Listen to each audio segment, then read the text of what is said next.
कैसे हैं दोस्तों? उम्मीद है बढ़िया ही होंगे। चलिए, एक बहुत ही क्रिटिकल टॉपिक पर आते हैं। आने वाले उस घटनाक्रम पर, जो कहानी बदल देगा भारत की दुनिया की। अभी मई चल रहा है। राहु केतु जो भी अपनी चाल बदलना था, बदल चुके हैं और ऐसा माना जा रहा है कि अब महाभारत के समय की अलाइनमेंट आ चुकी है। वो सारी भविष्यवाणियां आपने सुन ही ली होंगी। अब तक जिनमें कहा जा रहा है कि मोदी सरकार अपना कार्यकाल पूरा नहीं कर पाएगी। मई का महीना है। आप लोग अपने अपने पैरों के नीचे देखिए। अब तक कल की अवतार का प्रोजेक्ट के 90 सेवन हम में से कियों के पैरों के नीचे आ चुका है। अब देखिए, यह लाइन एक मेटाफर है। आप यह ना समझिएगा कि इसका अर्थ यह हुआ कि आप लोगों के पैर कल की अवतार के प्रोजेक्ट के ऊपर हैं। इसका एक अर्थ यह है कि 97 जो भी हम समझते हैं, यह प्रोजेक्ट सबसे पहले अंडरग्राउंड ही चलेगा, अंडरग्राउंड ही काम करेगा। इसलिए हम कह रहे हैं कि सरफेस पर आने से पहले ये ग्राउंड लेवल पर अपनी रूट्स जमा चुका होगा। तो अभी जब मैं आपसे बात कर रहा हूं, ये प्रोजेक्ट अपनी पहली स्टेज ग्राउंड कवरिंग की पूरी कर चुका होगा। पर हाँ, ये बात अभी किसी को भी पता नहीं होगी, पता नहीं चलेगी। अब देखिए, रूट्स फैलना एक अलग बात है, रूट्स का मजबूत होना दूसरी बात। सामने आने से पहले वो रूट्स कुछ और मजबूत होंगी, कुछ और फैलेंगी। अब यहीं थम जाइए। अब अपने आसपास नजर घुमा लीजिए और एक बार आसपास के नजारों को समझ लीजिए। भारत और अमेरिका में अब वैसे दोस्ती भरे रिश्ते नहीं रहे हैं। वो एक जगह पर नहीं बिखर रहे, वो कई जगह पर बिखर रहे हैं। रूस भी भारत के लिए फिलहाल कोई स्टैंड नहीं ले पा रहा। चीन, पाकिस्तान और कुछ अन्य मुस्लिम देश भारत के लिए तकलीफ बने ही हुए हैं। पर भारत के लिए सबसे क्रिटिकल दिक्कत है उसके अंदर की परिस्थितियां। कुछ बिजनेसमैन और नेताओं के फायदे में है कि यह देश बटा रहे, उलझा रहे आपस में ही। अभी आपको जो भी स्थिति नजर आ रही है, समय के साथ यह और विकट ही होगी। बस एक अच्छी बात यह है कि अब वो समय है जब समाधान बनना शुरू हो गया होगा। अंडरग्राउंड ही सही, पर अपनी प्रेजेंस कहीं बना रहा होगा। अब होगा पता है क्या यहां से? एक तरफ तो भारत की स्थिति विकट होगी, दूसरी तरफ कल्कि की रूट्स गहरी होती जाएगी। लोग कल्कि के साथ, उनके कर्मों के साथ कनेक्ट होती जाएंगे। तो स्थिति आप समझ लीजिए। एक तरफ तो चीजें विकट पर विकट होती जाएंगी, दूसरी तरफ एक समाधान अपना अस्तित्व बनाता जाएगा। ये सारी कहानियां देखिए एक साथ चलेगी अब यहां आपको कल्कि को कुछ समझना होगा। देखिए, कल्कि के अंदर परब्रह्म है, उनके साथ प्रकृति और माया है। उन्हें पता है कि आगे क्या दुविधा है और क्या समाधान। कल्कि के अगर मामले एक लिमिट के बाद हाइपर करेंगे तो भारत के उन दो बिजनेसमैन को दिक्कत शुरू हो जाएगी जिनके नेता नगरी में पहुंच बहुत ज्यादा है, जिनके बारे में जनता को लगता है कि उनकी मर्जी के बिना कुछ होता नहीं यहां पर। तो कल की उस स्थिति में भी अपने सारे कार्ड्स ओपन करेंगे नहीं, और वो जैसे जैसे कार्ड्स ओपन करेंगे वैसे वैसे अपनी शर्तें रखते जाएंगे। आप में से कितनों को आइसबर्ग के बारे में पता है? आइसबर्ग वो बर्फ होती है समंदर में, जो समंदर के पानी पर जितनी दिखाई देती है, उससे कहीं ज्यादा वो पानी के अंदर होती है। ये फोटो है आइसबर्ग की। आइसबर्ग बहुत खतरनाक चीज होती है। टाइटैनिक व फेमस क्रूज जहाज इसी का निबटाया हुआ है। कारण है, ऊपर से देखने पर आइसबर्ग की ताकत का अंदाजा नहीं होता। लोगों को एक छोटा सा बर्फ का पीस नजर आता है, पर अंदर वो बहुत ही विशाल होता है। आप कल्कि के कामों को कुछ इसी तरह से समझो। वो सामने से बहुत कम नजर आएंगे, पर गहराई उनमें बहुत होगी। जैसे जैसे कल्कि राइज करेंगे, आपको उनमें कोई बहुत नोबल पर्सन नजर नहीं आएगा।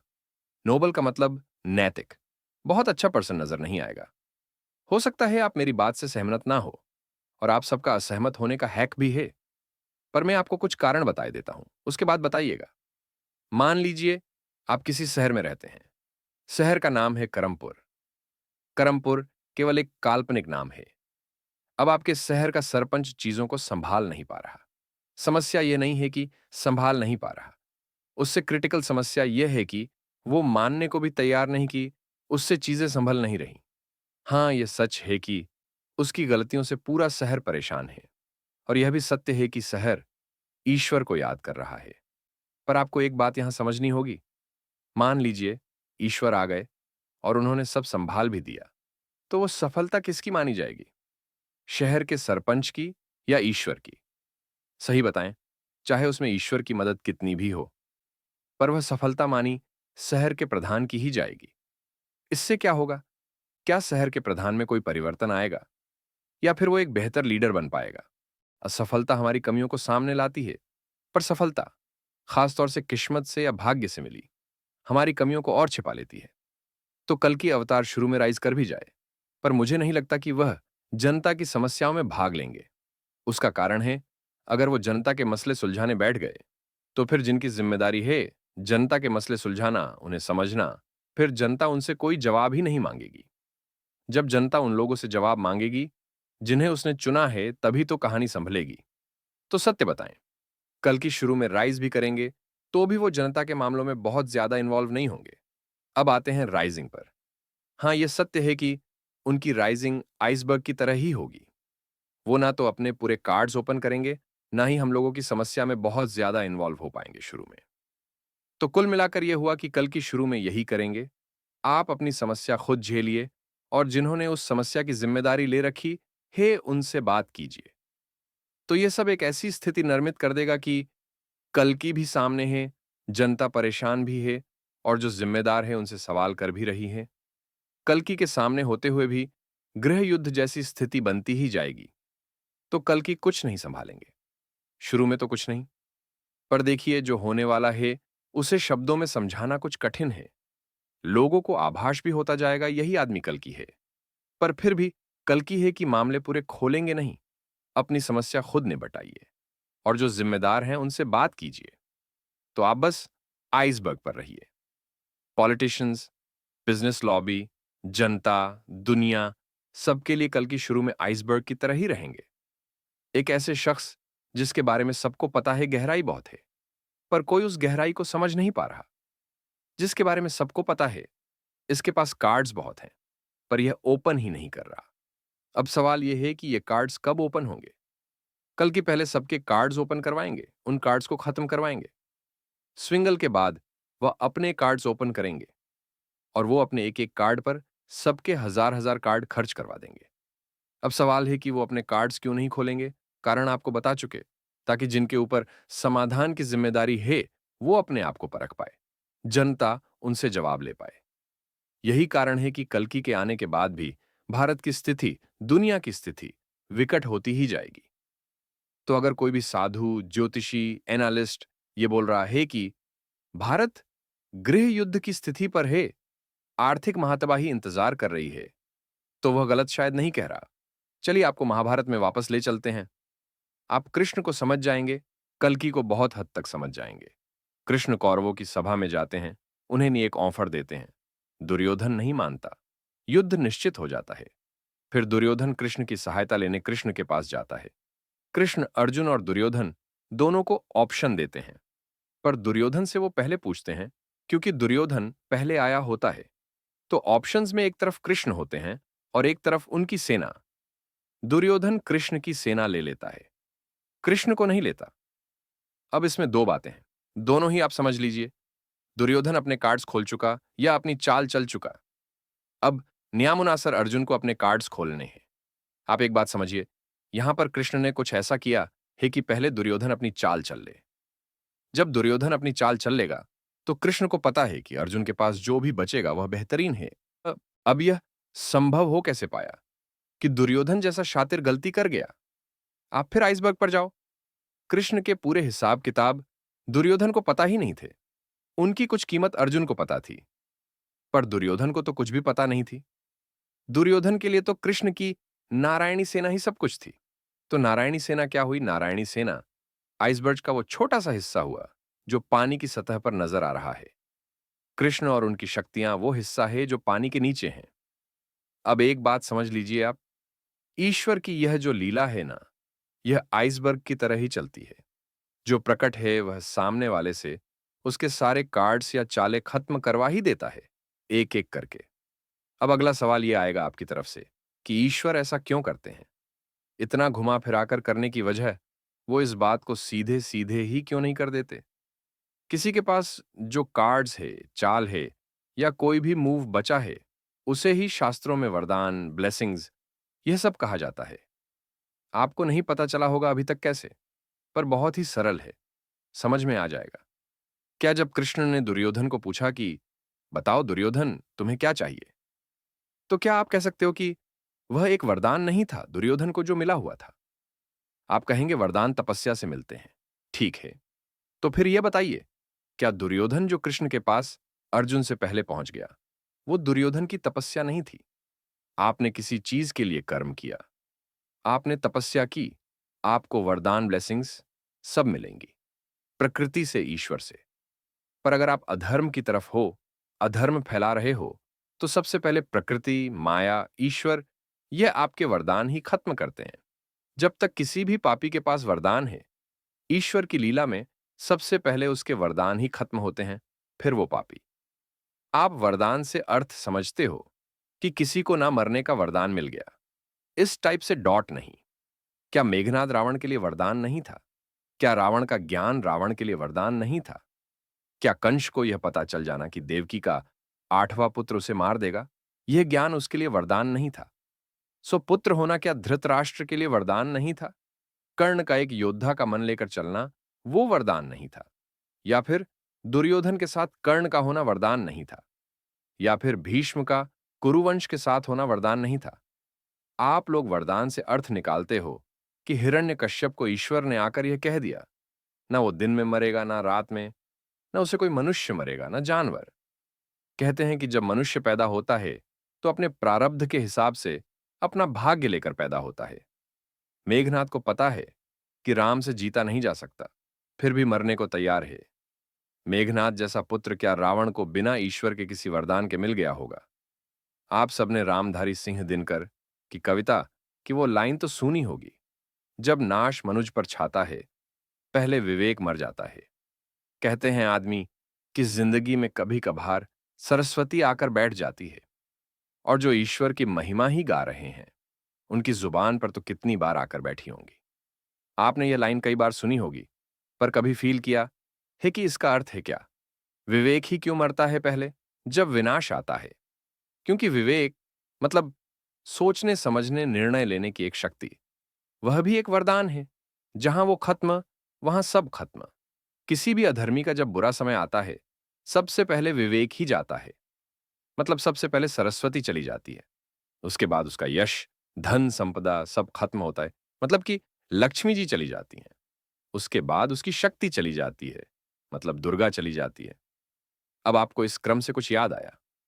मतलब सरस्वती, लक्ष्मी, दुर्गा, ये नाम इसी क्रम में लेते हैं ना आप? इसी क्रम में जाती हैं ये तीनों शक्तियां फिर। अब समझ में आया क्रम आया कहां से। इंसान का क्या है, जो ईश्वर से मांगो और मिल जाए, वही वरदान है। जो ईश्वर बिना मांगे दे देते हैं, उसे तो वो कुछ समझता ही नहीं।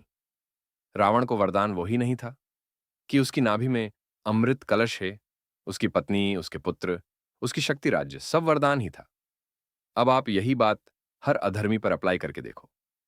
ईश्वर ने जो बिना मांगे दे दिया, उसकी कोई गिनती ही नहीं। अब आप सवाल तो पूछेंगे नहीं, आप बातों में खो जाते हैं, खोया मत कीजिए। एक सवाल यहां पर यह बनता है, क्या कारण है कि ईश्वर एक अधर्मी को इतने वरदान दे देते हैं और वह उन वरदानों की कद्र भी नहीं कर पाता? कभी भी दुर्गा, लक्ष्मी देवियां जिन चीजों को कंट्रोल करती हैं, उनके लिए डायरेक्टली मत जाइए। पहले सरस्वती जी के वरदान के लिए जाइए, फिर लक्ष्मी, फिर दुर्गा मां की शक्तियों के लिए। अगर आपने क्रम खराब कर दिया वरदान लेने का, तो आपको वरदान ये वो चीज तो मिल जाएगी, पर वह आपके लिए अभिशाप बन जाएगी। जब तक अवतार नहीं आते, प्रकृति या माया कभी तेज कभी धीमे अपना काम करती रहती हैं, सिस्टम्स के हिसाब से। इस जन्म में नहीं तो अगले जन्म में फल मिल ही जाते हैं। अच्छा बुरे जैसे भी कर्म है हर कर्म के। बस जब अवतार आते हैं तो यह सारी कहानी प्रक्रिया बहुत तेज चलती है, तो कहानी समझ में आती है और दिखाई देती है। तो अवतार के केस में यह कैसे होता है? आप बस आइसबर्ग पर रहिए, कार्ड्स पर रहिए, आपको सारी कहानी समझ में आ जाएगी। एक आइसबर्ग ने दुनिया के उस समय के सबसे सेफ माने वाले जहाज को डुबो दिया था। आइसबर्ग जहाज के लिए एक इनविटेशन है कि वो अपने कार्ड्स खोले, अपनी चालें चले, और इस सब में उन्हें जो भी वरदान ब्लेसिंग्स मिले हैं, वो खोते जाते हैं। यह तो हम बस मेटाफर ले रहे हैं। ईश्वर की लीला में एक बहुत नॉर्मल सा किरदार कुछ नहीं करता, बस अधर्म पर जी रहे अधर्मी की ब्लेसिंग्स खत्म कर देता है। अच्छा एक बात बताइए, यह क्रम ऐसे नहीं हो सकता था कि पहले रावण मर जाता, फिर मेघनाद मरता। जब मेघनाद को मारा गया, उस दिन रावण को एहसास हुआ, एक जिद में इतना होनहार पुत्र चला गया। उसी दिन रावण को पता चला, मेघनाद एक वरदान था। रावण को वो दुख झेलकर ही जाना था। जिस दिन रावण गया, उस दिन शूर्पणखा को एहसास हुआ, उसे राम के साथ वो गलती कभी नहीं करनी थी। हो गई तो हो गई, वो वहीं रुक जाती। पर अब उसे पूरा जीवन वैसे ही काटना है। यही दुहक है, यही नरक है, यही कर्मों का फल है। रावण के साथ शक्ति थी, लक्ष्मी भी थी। अब यह ना सोचिए कि जो सरस्वती का उपासक है वो रावण को हरा देगा। ऐसे तो कोई भी साधु संत रावण को हरा देता। रावण को वही सरस्वती हराएंगी जो रावण के साथ है। क्या किया सरस्वती जी ने? रावण को राम से उलझा दिया। आप यह ना सोचिए कि त्रिदेवियां एपस में उलझती हैं। नहीं, आप धर्म के पथ पर हो, अधर्म के पर हो, त्रिदेवियां आपके द्वारा ही आपकी कहानी उलझा देंगी या सुलझा देंगी। फिर जब उनकी सारे चाले कार्ड्स खत्म हो जाते हैं, तब अवतार निबटा देते हैं। दुर्योधन को पहले ही खत्म किया जा सकता था, पर नहीं किया गया। जब सब खत्म हो गए, तब अंत में किया गया। तो पहले तो आप एक बात समझ लीजिए, कल की अवतार, उनकी लीला, प्रकृति माया, ये सब मिलकर पहले सबकी बची हुई चाल, वरदान, ये सब खत्म करेंगे। पहले विवेक, फिर धन, वैभव, फिर शक्ति, सब इसी क्रम में जाएगा। और हां, अभी उस प्रक्रिया में समय है। अभी स्थिति और विकट होगी, कल की अवतार के आते हुए भी होगी। आप ये समझ लीजिए, जैसे रेगिस्तान में एक हरा पौधा उगाता है, चमत्कार टाइप का है पर वही होगा। कल की उम्मीद भी बनते जाएंगे, सब होगा। बस शुरुआत में वो प्रकृति के चल रहे खेलों में इंटरफियर नहीं करेंगे। फिर सवाल है कब करेंगे? पहले तो वो इन लोगों की शक्तियां खत्म करवाएंगे जो भी गलत है। फिर एक माहौल बनेगा बातचीत का, सारे कौरवों का और कल्कि का। वहां पर कल्कि बस कंस को मांगेंगे पहले, और वहीं से कल्कि की असली इंटरफेरेंस चालू होगी। अब सवाल है इस बीच भक्तों का क्या होगा? जो सही लोग हैं उनका क्या होगा? अर्जुन भी कृष्ण की गहराई नहीं जानता था, पर उसे इतना पता था कि कृष्ण है तो वो कुरुक्षेत्र जीत ही जाएगा, फिर चाहे उनके सेना दूसरी तरफ क्यों ना चली जाए। तो जिनकी भी नीयत सही है, कर्म सही हैं, वो कल्कि को भी पहचान जाएंगे और उनकी लीला को भी। अच्छा दोस्तों, अब हम कुछ और बातें कर लेते हैं, समझ लेते हैं। आज हमने एक पोल किया था, तो आप लोगों ने जिस ऑप्शन को सबसे ज्यादा वोट दिए हैं, वो आपको पता होगा है। बेसिक्स को अब लेफ्ट करके अब कल की लीला की आगे की कहानी पर चला जाए। बहुत से लोग बेसिक्स को भी बराबर की इंपॉर्टेंस देना चाह रहे हैं, तो हम दोनों बातों का ख्याल रखेंगे। भरोसा बनने में समय लगता है, हमें भी समय लगा है और आपको भी।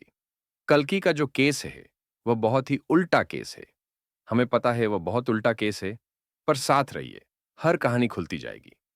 बिना पब्लिक की इन्वॉल्वमेंट के कुछ नहीं होना, पर उसके लिए जरूरी है आप लोगों का चीजों को समझना। कल की अवतार अवतार है, मनुष्य रूप में ईश्वर है, या ईश्वर ने मनुष्य का शरीर धारण किया है, सब अलग रखिए। किसी दिव्य ज्ञान वाले साधु जी ने हमसे एक बात बोली थी, कल की एक फिनोमिना है, मतलब एक घटना है, अकल्पनीय घटना जो इस धरती पर घटेगी, होगी। तो बस कहानी का आनंद लीजिए। अभी तो कहानी का पहला पन्ना भी नहीं खुला, अभी तो पूरी कल की लीला प्रकट में आनी है, कल्कि की शक्तियां ओपन में आनी है। अभी तो कंस कौरव कली, उन सब की कहानी आनी है। अब तो आप सब कुछ प्रत्यक्ष होता देखोगे। बस कुछ समय और है। चलिए दोस्तों, मिलते हैं अगले वीडियो में।